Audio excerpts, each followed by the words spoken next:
I want to say our hearts of this community go out to the victims of this horrific incident. Horrific tragedy, horrific loss, a horrific reality to face once again. This is not the first mass shooting that we've had in the state of Colorado. This time at a King Soopers in Boulder. In the middle of the afternoon, a packed store when a shooter opened fire. And there was shooting, and he saw it and got the girls down. Dozens traumatized, a shooter in custody, 10 killed, one the first officer to respond on the scene. Law enforcement from across the state honoring one of their own, and a stranger salutes his service. If someone's going to risk their life to protect someone, I will stand here and salute to that person. As the community grapples with the reality of what just happened, a star in Boulder lights up among the darkness.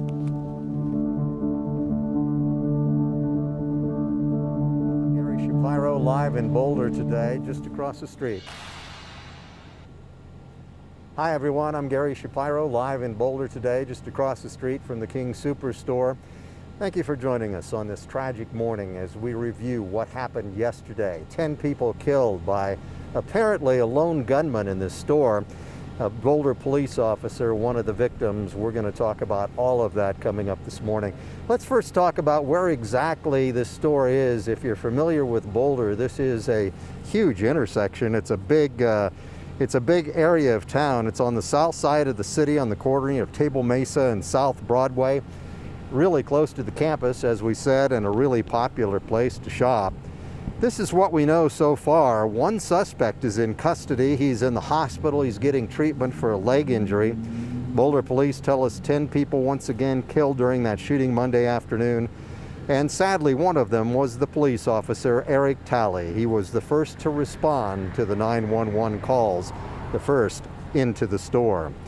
There are a lot of details and questions that we know that you have, and of course that we have too. Boulder police tell us nothing new will be released for a couple of more hours, but they are planning a news conference at 8:30 this morning. We will bring that live to you on Channel 20. We'll also stream it on 9news.com. Hopefully we'll learn a little bit more about what happened inside that store yesterday afternoon, learn a little bit more maybe about a motive for this gunman. But it is just such devastating news. Want to bring in the partners now on the show. And you guys, it's just hard to believe that it's just another mass shooting in Colorado. We have been through this so many times. Right, exactly. Devastating to learn of all this yesterday, to watch it all unfold.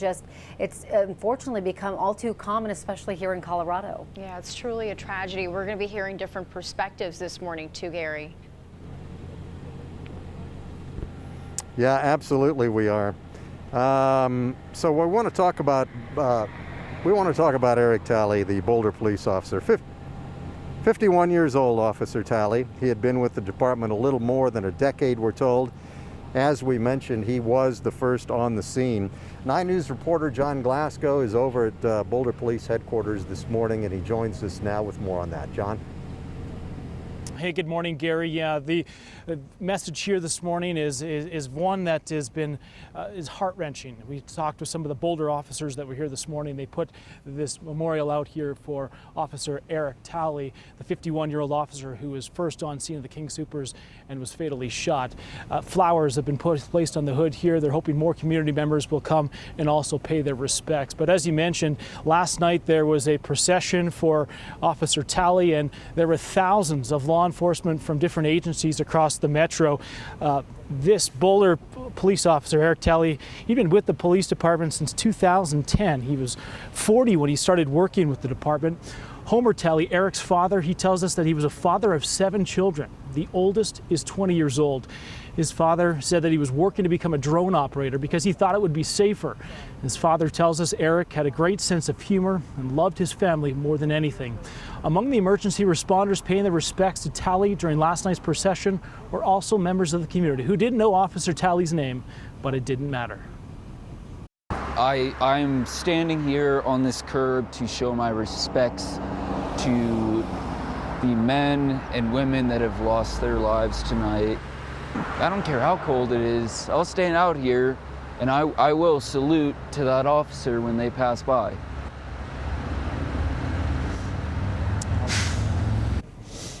And a lot of those officers waited throughout the day to be part of that procession as well. Tally is the sixth Boulder police officer that's been killed in the line of duty. The district attorney at the news conference last night said that they will pay a painstaking investigation to bring some justice to Tally's family as well as the other victims that were killed. And we're hoping to learn more about the other victims that were killed Monday at a news conference that's scheduled for 8:30 here at the Boulder Police Department. Of course, we will live stream that as soon as that happens. Gary. All right, John, thanks for that update. Appreciate that. Once again, we aren't sure if the 10 people killed in the store, if most of them were customers, if they were people that worked in the store. Maybe we will sort through that a little bit later today. But King Soopers did offer a statement. They issued a statement late last night, and in part it said, "We are horrified and deeply saddened by the senseless violence that occurred in our store. The entire King Soopers family offers our thoughts, prayers, and supports to our associates, customers, and the first responders who bravely responded to this tragic situation." It goes on to say that we'll continue to cooperate with law enforcement and our store will remain closed during the police investigation to protect the integrity of the ongoing investigation. All questions need to go through the Boulder Police Department. And once again, the police department says it may take 5 days inside that store to wrap up this investigation. Eddie Randall joins me now. And Eddie, the people in that store, what they witnessed, horrifying yesterday. Yeah, people inside the store, people who work at shops surrounding the store also who, hid to cover and kind of waited this whole thing out. But, we talked to a lot of different witnesses on Monday who painted the picture of what they saw or what their family members saw. I remember one, our colleague Steve Stager was out here and he was talking to a man, a grandfather, who said both of his granddaughters were inside of the store with their father. Their ages were 13 and 12. Witnessing all of this, he said that they had to hide, had to go upstairs, had to get to safety. And just hearing him talk about what his young granddaughters witnessed and will have to deal with, after all of this, starts to wrap up. There's going to be lasting effects from this. But I want you guys to listen to this grandfather, Steve McCure, as he kind of goes through what he heard from his son-in-law and his granddaughters. Take a listen. And there was shooting, and he saw it and got the girls down. They ran and hid upstairs in a coat closet for an hour in the coats, and then they were communicating with my daughter through his phone, texting, and then the cops came in through the roof. I'm shaking. I'm so glad they're safe. Yeah, Steve says he's glad his granddaughters and his son-in-law are safe, but again, goes on to say that this is something that has to stop. And, we've been talking about this throughout the morning and throughout yesterday with our coverage. Sadly, this is something that Colorado has, experienced before. I've lived here for about 4.5 years, and I can remember the shooting at the Walmart in Thornton, the Stem Highlands Ranch, and now this one, reporting on this. One thing that we can all say is that communities come together, the state comes together, everybody comes together to, surround those victims and those witnesses and everyone who's had to deal with this tragedy. That is true, and you could sense that yesterday after this happened. People were getting online on social media, people were coming down here, and the community was coming together. We should mention too that, man, there's just a lot of cars in the parking lot. There were a lot of customers in there yesterday. It reminded me when you talked about the Walmart shooting, it took a while because they had to go through all those cars. They're all evidence in this case right now, and I'm sure they're doing the same thing over here. Yeah, a lot of people who are out here, and a lot of people probably are waiting to come back and get their cars. But of course, like you were saying earlier, it could take days for this investigation to be wrapped up. So I'm sure they'll have information on how people can get out here and get to their belongings and things like that. Sure. Eddie Randall, thank you. Appreciate it. There were some statements that were issued by politicians, by leaders, by other people in the state. Colorado Governor Jared Polis is from Boulder, by the way, and he released a statement saying, in part, "My heart is breaking that we watch this unspeakable event unfold in the Boulder community. My prayers are with our fellow Coloradans in this time of grief and sadness." President Biden was kept apprised of what was going on in Colorado yesterday, and he hasn't responded yet. However, his press secretary put out a statement late last night saying that he had been briefed on the shooting and will keep up to date with additional developments. She also said that federal resources are being given to the Boulder Police Department and other investigators.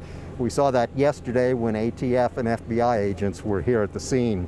And we're watching to see if any other statements are released today. But once again, national news. Again, Colorado, unfortunately, in the national news for all the wrong reasons, guys.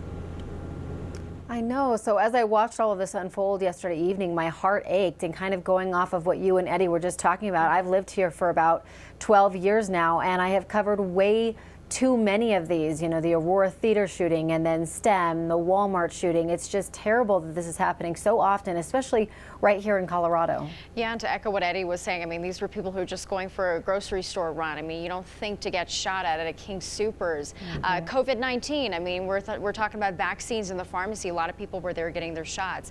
I mean, truly senseless. These are routine. I mean, I think about it. I could have been there grocery shopping. You know, these are routine things that we do every day. And it's just truly, truly so sad and senseless. And hopefully at 8:30 in this BPD news conference, we can learn a little bit more, at least get some clarity on a motive too as to why this happened. Right. We know that yesterday classes after 5:30 were canceled at CU Boulder, but CU Boulder classes will be in session today. The university again canceled all of those classes at 5:30 and later last night. The shooting happened just a couple miles away from campus. The Buffs did tweet that they are shocked and saddened by the shooting that has rocked the Boulder community Monday afternoon, and that their hearts go out to those impacted. And then they listed some resources for students as well. Luckily, the schools in the area are on spring break. Boulder High School went on secure lockout during the shooting. The district says a few athletic teams were at the school at the time. The students and coaches had to stay inside until they got the all clear. Other schools in the area include Summit Middle School, Bear Creek Elementary School, Southern Hills Middle School, and Fairview High School, again, all on spring break. And this tragedy is really hitting hard for so many across the state after going through many mass shootings. It's hard every single time. Here are some of the thoughts and prayers that you're sending to the victims, specifically the ones whose name we do know, Officer Eric Talley. An important time that we are coming together. One way the community is doing that is through faith. Some came together. Virtual prayer vigil was held by St. Aidan's Episcopal in Boulder. They talked about how this is a tragic situation that we have unfortunately seen time and time again, and something must be done. So much was broken tonight, or perhaps the brokenness we live in was revealed here, as it was in Atlanta just a few days ago. I feel broken too. And they mourned the lives that were lost and prayed for families of the victims, some of which they recognized were there to get their COVID-19 vaccine. You can make a direct impact in helping the victims and their families if you'd like to. The Colorado Healing Fund is now activated for this shooting. The nonprofit supports those affected by this shooting, and their donation information is on our website, 9news.com. You can also find more details of the story on our website and our 9 News app, free to download on the Apple and Google Play stores.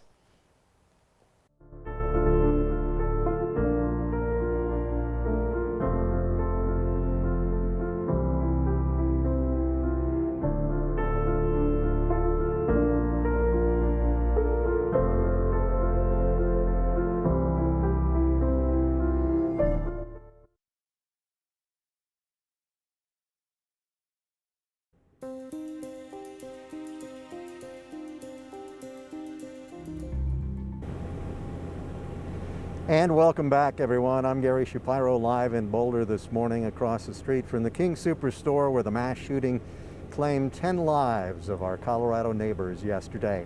Here's what we know about that shooting so far. There is one suspect. We are told by Boulder Police Department that that suspect is in the hospital this morning getting treatment for a leg injury. Boulder police tell us once again 10 people killed during the shooting yesterday afternoon. And sadly, one of those was a police officer, Eric Talley. He was the first to respond to the 911 call. He was the first in the store at the time. Once again, Boulder Police holding a news conference 8:30 this morning where hopefully we'll find out more on the victims and we'll find out a little bit more about what happened in that store yesterday afternoon. Jordan Chavez joins us now, and Jordan has been listening to the scanner traffic and the police tapes from yesterday afternoon to try and piece together a timeline. Jordan? Yeah, hey, good morning, Gary. And unfortunately, we are learning a little bit more about these extremely upsetting details based off of what was said over police scanners yesterday afternoon and yesterday evening. And now we want to be clear with our viewers, this is not something we typically would report during an active situation, but it certainly can be helpful when trying to piece together exactly what happened inside this King Soopers after it is over. So what we have learned from listening to this is that that first call to 911 was recorded on police radio traffic around 2:32 p.m. And from that first indication of an active shooter to the time that police ultimately took a suspect into custody, it was about 50 minutes. Now, only 2 minutes after that first call, officers started giving dispatchers reports of parties down, and then a dispatcher had announced that some people called saying they barricaded themselves inside the store, and later received reports that 8 people actually hid in a second-floor conference room. Now, 3 minutes later, officers then started reporting that the shooter had made his way inside the grocery store and was actually firing at them. And then within a minute of that, sadly, one of those parties down became one of their own. They're down inside the building. 136, we're in a gunfight. Hold the radio. Who's shooting? 136, still multiple shots being fired at us. It does not sound like an AK. We're taking multiple rounds. That back and forth between officers and dispatchers then describes the suspected shooter as a white man in his 30s wearing a tactical vest and armed with a rifle. And officers said they were concerned that he may be setting up an ambush, and they weren't exactly aware of where the gunman was. Now, finally, about 38 minutes after that first initial call with 911, they said they had made contact with the suspected gunman, and he had told them that he was acting alone. Now, again, these are typically not details we would report during an active situation, but like I had mentioned, this is something that can absolutely be helpful after the fact of helping everybody understand and get a clearer picture of exactly what happened inside this King Soopers yesterday, Gary. Yeah, and Jordan, I know when all that was happening, a lot of people that were here were on social media saying, you know, police are going in, that sort of thing. Boulder Police actually put out a statement that said, don't do that, you know, don't talk about our tactical advantage right now, that sort of thing, and hopefully most people abided by that. Yeah, absolutely. You know, this is one reason that we're kind of going through this now, is because some of the things weren't true that we're hearing on this. Initially, one of the callers said that they believed there might be 3 shooters. We now know that is not the case. So it is absolutely important that we kind of hold off on reporting these details until we have them confirmed, Gary. It is pretty interesting the next day, though, to hear that scanner traffic. Boy, that was some crazy stuff yesterday for sure. Jordan, thanks for going through that. Once again, Boulder Police say that they may be inside the store for 5 days with this investigation. It is a massive investigation. Guys, we'll send it back to you for now.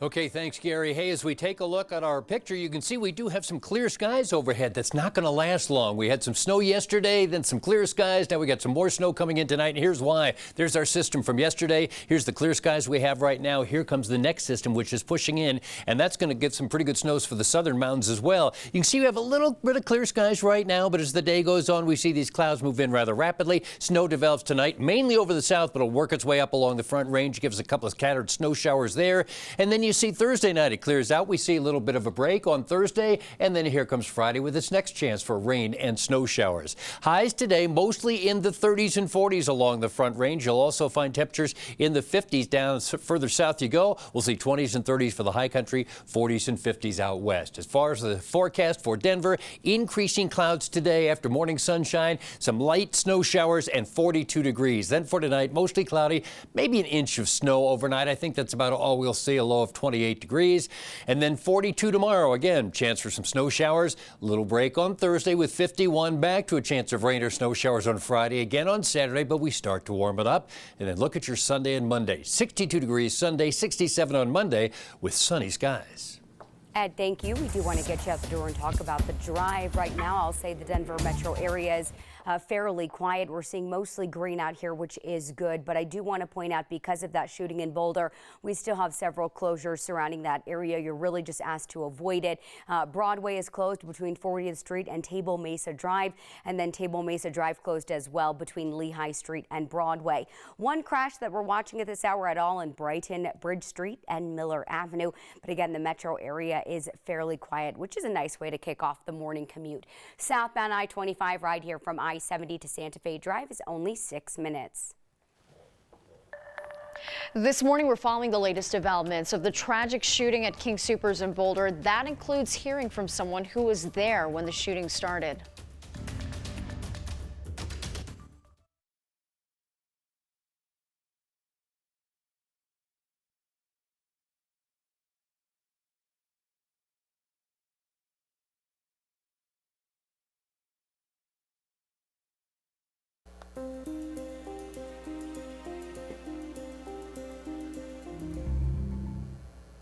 As we continue to learn more about the shooting in Boulder that killed 10 people, we're hearing more witness accounts. For some people online, they got their first look at the scene from Dean Chiller's live stream. He's a YouTuber who was there as the shooting started. His video is extremely graphic, but it shows the shots were fired outside and inside the store. Police response was quick, and there was a lot of confusion. He talked to us about what he saw. It's very possible that either the shooter stopped shooting or was unable to shoot anymore at that point. I can only imagine what's going on. I'm sure there's people that have family members in there. I have friends who are in there right now, and I call them my family. They're that close to me, so I'm kind of gonna hang out and wait and see what happens. Schiller says he has been in intense situations before, but in this case, he wasn't sure exactly what was going on when the shooting started. He lives across the street from that store, and he often shops there. This is tough news to deal with, so CU sent a message to students to remind them of counseling and psychiatric services that they provide. It's available for all students in and out of state. The main office is open Monday through Friday from 9 to 5, but you can always call them 24/7 at 303-492-2277, and you can get help any time of day or night from the Colorado Crisis Services. This is for anyone. You can call them at 1-844-493-8255 or text the word TALK to 38255. You can also go to their website. As we said, we all know how hard these tragedies in our community can be. Our 9 Health expert joins us coming up in our next half hour to talk about ways to get through it.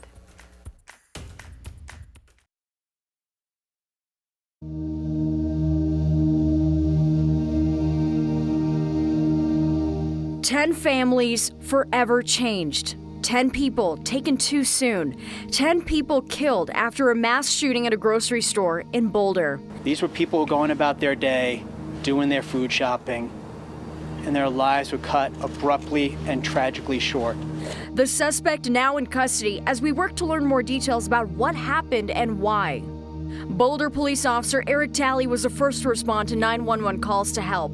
The first to rush to help innocent people inside killed at the scene. Law enforcement from all over Colorado and strangers saluted his service. It is just so devastating to hear what has happened tonight. There are ways we can pull together and help. I'm shaking. I'm so glad they're safe.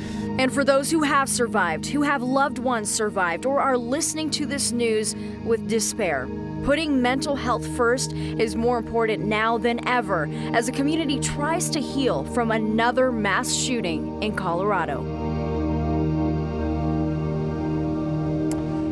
And good morning, everyone. Starting the 6:30 hour right now, continuing our coverage of the mass shooting at the King Soopers store in Boulder that happened yesterday afternoon. This is the Boulder police officer who was one of the 10 killed in the shooting. His name, 51-year-old Eric Talley. He was the first officer on the scene at about 3 o'clock yesterday when the 911 calls started coming in. We're going to be tracking the latest developments throughout the morning this morning. We do want to tell you that Boulder police are going to hold another news conference. Well, they say they will anyway at 8:30 this morning. That's when it's scheduled for. We will bring that live to you over on Channel 20, and we will also stream it on 9news.com. You can watch it on your phone. At that news conference, they'll probably talk a little bit more about how they are working to bring justice to the victims. and we will work around the clock to get this accomplished.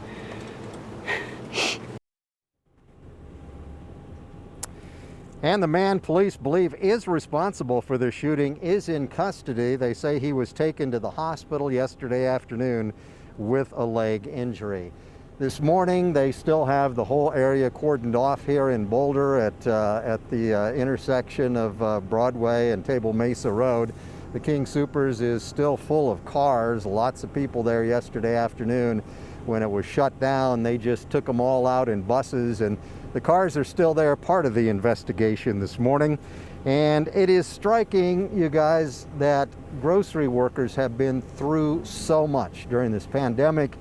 You know, the death toll, unfortunately, of grocery workers before the shooting was way up there from COVID, and now they're just something else to deal with. It's really sad.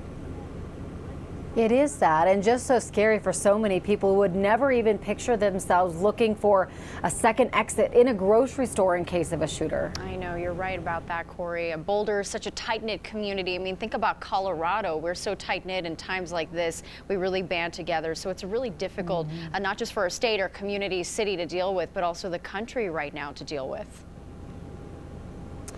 Yeah, absolutely. And we've already seen the community come together in various aspects since yesterday afternoon of this whole thing. They came together, unfortunately, because they know how to do that, because they've been through this so many times. Overnight, the Boulder Star was lit up in honor of the 10 victims from the shooting. That includes the police officer, of course. And as I was driving in past the Boulder Overlook this morning, oh my goodness, the Boulder Star was lit up and the moon was right above it. I mean, it was just beautiful, but it was also strikingly sad about what's going on with this whole thing. We're going to learn more about the Boulder police officer. John Glasgow is over at Boulder Police Headquarters this morning. John, good morning. Hey, good morning, Gary. Flowers have been placed on this patrol car behind me at the Boulder Police Headquarters. There's for 51-year-old Boulder police officer Eric Talley, who was killed in the line of duty on Monday. Last night, there was also a heartbreaking moment of silence as thousands of metro area law enforcement agencies lined their patrol cars for a procession to honor one of their fallen. Talley was the first officer on scene at the King Soopers, where he was fatally shot. Boulder Police Chief Maris Harold calling Talley's actions heroic at a news conference last night. Homer Talley, Eric's father, tells us that he was a father of 7 children. The oldest is 20 years old. His father said Officer Talley was working to become a drone operator because he thought it would be safer. His father tells us that Eric had a great sense of humor and loved his family more than anything. Members of the community also paid their respects to Officer Talley at last night's procession. If someone's going to risk their life to protect someone, I will stand here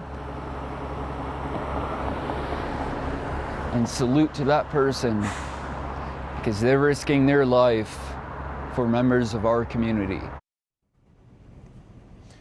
Just heartbreaking. Talley is the 6th Boulder police officer killed in the line of duty.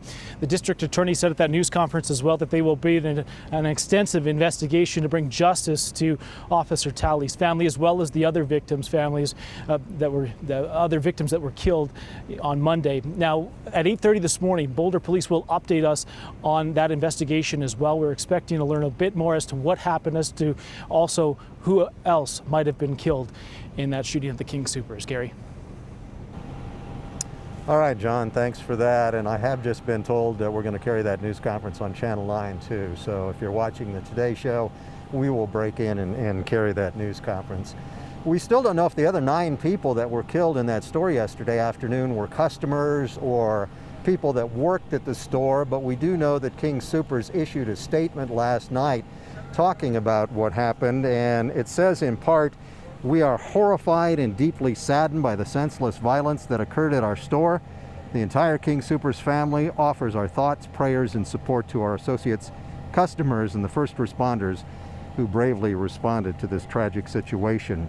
It goes on to say that we will continue to cooperate with law enforcement and our store will remain closed during the police investigation. By the way, that could take up to 5 days. To protect the integrity of the ongoing investigation, we are referring all questions to the Boulder Police Department. We also heard from the union that represents the grocery store workers here in Colorado. They sent their prayers to the victims' families, and in a statement, the UFCW Local 7 said, "Today," that meant yesterday, "our community experienced a senseless act of violence, caused an unnecessary loss of life in Boulder's vibrant community." Goes on to say, "It is with deep sadness that we mourn the victims and their families who have lost loved ones today, including the heroic Boulder police officer who died in the line of duty." The union continued by saying no one should have to fear for their lives while they are shopping in a grocery store. To that end, Eddie Randall joins me now. You have been going through some of the video of the witnesses yesterday that we talked to here, and what they went through was just horrific. A lot of them didn't even know there was a shooting till people started scattering. Absolutely, that's right, Gary. You know, we were talking earlier, and you said how, you know, you used to, you know, live in this area. I shopped at the store all the time. Yeah, you know this King Soopers, and we can look behind us and see that King Soopers is not an isolated store. It's surrounded by other stores, and we were listening to witnesses, a man who owns an ice cream shop who said him and his employees had to hunker down. They hid in the bathroom, they locked the doors, and they just waited until they were told that it was safe for them to come out. And then we remember hearing from that grandfather that Steve Steger talked to on Monday, who said that his granddaughters, 12 and 13, were in the store with their father as he was getting a routine COVID-19 shot. That's something that all of us are starting to do. You know, we're starting to get our COVID-19 vaccine, and he was up here to do that when all of this happened. He then talked about how they heard the shots, they ran upstairs, they hid in a coat closet, hiding behind coats, waiting to be told that things were okay. And sadly, they said it was police officers who gratefully came through the roof and were able to get them to safety. Let's take a listen to what that grandfather had to say as he described what his granddaughters and son-in-law went through. Listen. What's more precious, you know? And then I get really angry. Every city is susceptible, but there's a way in which I would think that, well, this wasn't going to happen in Boulder, and now we know better. This has got to stop. Every week in the United States, there's a shooting.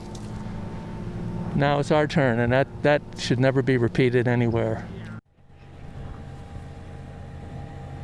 It's sad just listening to him go through that and talk about, you know, that him being happy that his granddaughters are safe, but at the same time knowing that they're going to be lasting effects. These are things that they're going to have to remember for years and years, and possibly for the rest of their lives. You know, I remember listening to the coverage at home yesterday and listening to Tom Green as he was going through all this and saying that, you know, it's bittersweet. It's great that we have these officers who were able to respond, but it's also sad that they know too well exactly what to do in these situations, because sadly, Colorado has witnessed this before. This is something that we have all reported on before. Yeah, sadly, we're getting pretty good at how to deal with these types of situations, and I'm not sure that's a good thing, but it is a fact. We want to send it over to Jordan Chavez. He has been going through audio of the scanner traffic from yesterday to try and learn how this happened, kind of put together our timeline. Jordan? Yeah, hey, good morning, Gary. And just like you and Eddie were saying, what we are learning from going over what was said on the police scanners is a lot more of these deeply upsetting details. Now, these are typically things that we wouldn't share with our viewers at home during an active situation, but they can certainly be helpful to helping everyone understand what exactly happened inside this King Soopers now that it has concluded. And I do want to warn everybody before I continue, it's upsetting for me to read through these, so it might be upsetting for you as well to hear them, but we are going to break this down a little bit more for you. So what we have learned by listening to some of these calls is that first call to 911 was recorded on police radio traffic around 2:32 p.m. From the first indication of an active shooter to the time police ultimately took a suspect into custody, that was about 50 minutes. Now, only 2 minutes after that first call, officers started giving dispatchers reports of parties down, and then a dispatcher had actually announced that some people called saying they were barricading themselves inside the store, and later received reports that 8 people actually hid in a second floor conference room. Now, 3 minutes later, officers reported that the shooter was inside the grocery store and firing at them, and then within a minute of that, one of those parties down, they learned, was one of their own. Down inside the building. 136, we're in a gunfight. Hold the radio. 136, still multiple shots being fired at us. It does not sound like an AK. We're taking multiple rounds. That back and forth between officers and dispatchers then describes the suspected shooter as a white man in his 30s wearing a tactical vest and armed with a rifle. And then officers said that they were also concerned that he may have been setting up an ambush and they weren't exactly aware of where the gunman was. Now, finally, about 38 minutes after that initial call, they said that they had made contact with the suspected gunman and he had told them that he was acting alone. Now, again, these are not details we typically share when the situation is still active, but we do want to share them now because it definitely gives us a better idea of exactly what happened yesterday inside this King Soopers. And Gary, I was listening to yours and Eddie's conversation, and an observation I'm having as I stand next to a lot of these news crews out here is there's a lot of emotion among them too, because like you were saying, the community, they've experienced this far too many times. Police know how to respond to this all too well. And one thing out here is that we're hearing a lot is they're tired of covering this because they know how to cover it all too well, and it's extremely sad for them. Yeah, that is a fact too. All right, Jordan, thank you for going through that. Appreciate it. So, Corey, Natasha, I'll send it back to you guys, but this is going to be a crime scene for at least another week, we do believe. This is a massive investigation. Police are out here right now. More will be out here later today. They're being assisted by the FBI and the ATF, and we'll see what comes out of it. But once again, it is just another tragic day in Colorado. It really is, as if we all haven't been through enough already in the last year or so, right? Now we have to deal with this. And I will say, as cliche as it is, I hugged my kids longer last night and I snuggled them tighter because this is so hard for everyone to deal with, especially Coloradans, because unfortunately we have dealt with this so much recently. It's very emotional, hearing Jordan kind of get emotional on air as well. You kind of put yourself in that position of being someone who would be out there grocery shopping. It's so mundane, routine, something that we all do, and kind of think about the scenarios. Gary, you've shopped at that King Soopers. It's just, it's unreal and unimaginable. And we're hearing reaction from people coast to coast too, reacting to this latest mass shooting. Some from our local leaders too. Governor Jared Polis is from Boulder. He released a statement saying, in part, "My heart is breaking as we watch this unspeakable event unfold in our Boulder community. My prayers are with our fellow Coloradans in this time of sadness and grief." And then several of Colorado's federal representatives put out statements on social media that we've put out on here, from Representative Diana DeGette saying in part that we can't continue to live like this. Enough is enough. To Senator Michael Bennet as well, saying that our prayers will be with the Boulder community. Representative Lauren Boebert saying in part, random public shootings and senseless acts of violence are never okay. You can make a direct impact in helping the victims and their families. The Colorado Healing Fund is now activated for this shooting. The nonprofit supports those affected by this shooting, and their donation information is on our website. Tragedies like this can hit us all in very different ways, and our mental health is just as important as our physical. Our 9 Health expert, Dr. Payal Kohli, joins us next for ways we can all help deal with this recent shooting.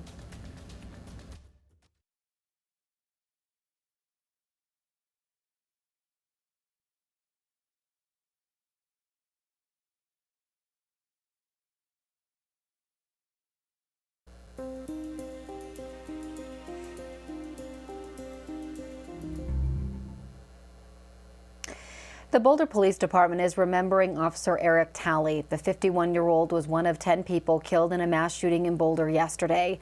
Officer Talley was the first officer on the scene of the active shooting situation at the King Soopers on Table Mesa Drive. One suspect was taken into custody. We expect an update on the investigation from Boulder Police at a news conference this morning at 8:30. We will carry that for you live on Channel 20 and Channel 9. Shootings like this impact our entire community. So we asked 9 Health expert Dr. Payal Kohli to join us to talk about what the science tells us about crimes like this and what we can do to help people heal and help our mental health. Good morning, Dr. Kohli. Good morning, Corey. So what are the factors that are common to individuals who commit mass shootings? So according to the American Psychiatric Association, really no two perpetrators of these types of crimes are similar, but there are three buckets in which we can really divide up the factors to think about: biological, psychological, and social factors. So interestingly enough, biological factors such as serious underlying mental health disorders are not all that common in individuals that commit these type of mass shootings. It's more the psychological and social factors, and what I'm talking about there are feelings of extreme anger, fantasies of revenge, feelings of social isolation, negative self-image, and often what we see is that these perpetrators act alone. They don't usually have an accomplice if they're an adult, and that they've been planning their crimes for some time. Let's talk about the witnesses who saw the mass shooting yesterday. What could be some of the adverse mental health effects on them? Yeah, this is a really unfortunate collateral damage from something like this. So, 28% or greater than 1 in 4 people are going to have PTSD if they're witness to something like this. And almost 1 in 3 people will have something called an acute stress response. So certainly mental health effects of the people that witnessed it, and not just directly witnessed, but also those that were standing outside and looking in, and people that were watching at home from their televisions. And what we know is that these witnesses actually have more long-term mental health disorders than people who've had other types of natural disorders. And the reason is because something like this, even though it's relatively rare compared to all the gun violence out there, it really catches us off guard, and it happens in places that we trust, places like our schools, our workplaces, our grocery stores, our churches. So I really am concerned about the long-term effects of this. What are the ways in which we can help those who are suffering?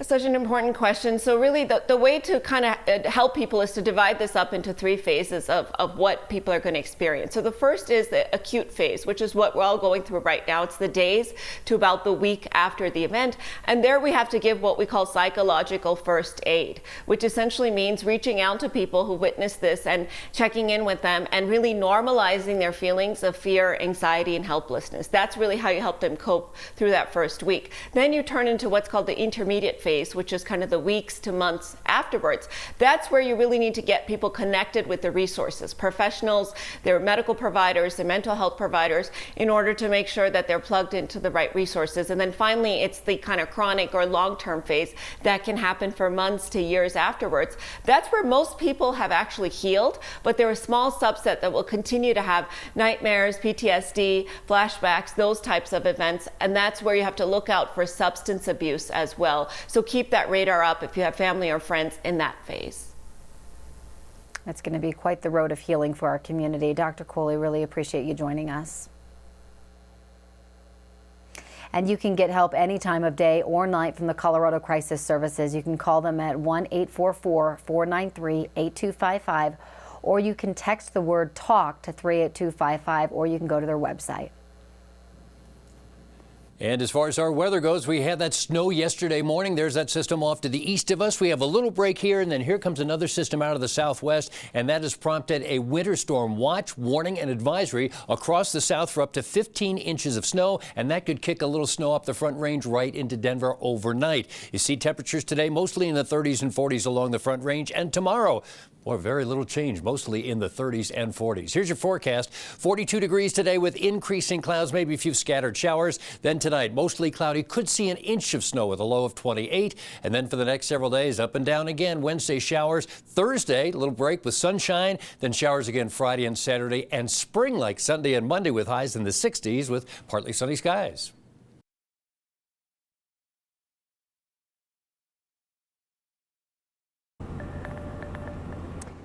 And welcome back to Boulder, everyone, as we continue our coverage of the mass shooting yesterday at the King Soopers store. Sky 9 over the scene right now, taking a shot of that store. You can see that the whole area is pretty much cordoned off as the investigation continues. They say that investigation will go on for at least 5 days. We are expecting to hear more from Boulder Police 8:30 this morning at a news conference. Corey, Natasha, I'll send it back to you. Talk to you over on Channel 20. Yeah, so much loss and pain out there for sure, and everything's still unfolding. It's really tough for everyone to deal with this morning. Yeah, it's a very sad morning here at 9 News as well. We are grieving with you this morning. Like Gary said, we're going to continue our coverage over on Channel 20. A lot of unanswered questions still waiting to hear on the motive of this terrible shooting. We're going to carry that press conference live 8:30 over on Channel 20. We'll see you there.